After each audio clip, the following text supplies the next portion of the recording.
Hi, good morning everyone. Today I want to talk about probiotics.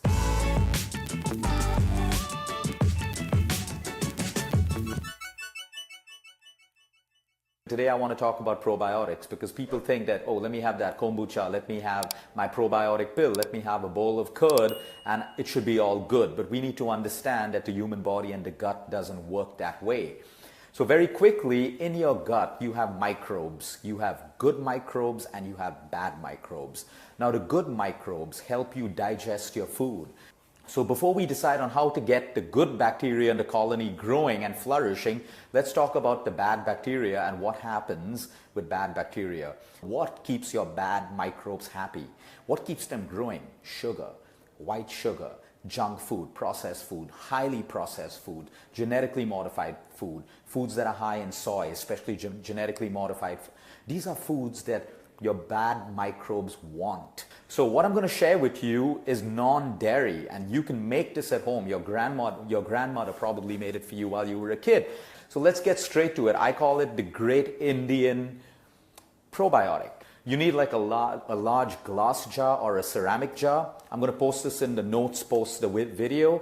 You need about 4 to 5 carrots, but I prefer to use 3 to 4 medium-sized beetroots. Get really dark red beetroots. So you have beetroots, you have a tablespoon of salt. It could be rock salt, it could be pink salt, it could be black salt, and you have a tablespoon of crushed mustard seed. You're going to take a tablespoon of these mustard seeds and crush them. Okay? You're going to fill up a liter jar or a liter ceramic jar with water. You're going to add a tablespoon of salt. You're going to add a tablespoon of the crushed mustard seeds, and you're going to chop the beetroot into juliennes, into like thin finger bits, and put it in this water. And you cover this with a lid or a thin muslin or a cheesecloth. You keep it for about 5 to 6 days, and every third day you take a wooden spoon and you just stir the contents together. After 6 to 7 days, you want to taste it. If it's tangy and sour, your probiotic drink is ready. You strain it, you pour it out. You have a glass of this liquid every day, and the beetroot could be eaten like a pickle with your normal Indian food. There's also another very simple one where you take leftover cooked rice in the night and you just soak it in a little bit of water overnight. In the morning, you strain the water out, you add like a little tempering of curry leaves, mustard seeds, and a little bit of chili, and you eat like that little small bowl. It could be just 3 tablespoons of rice, and that's a fantastic probiotic which is dairy-free again.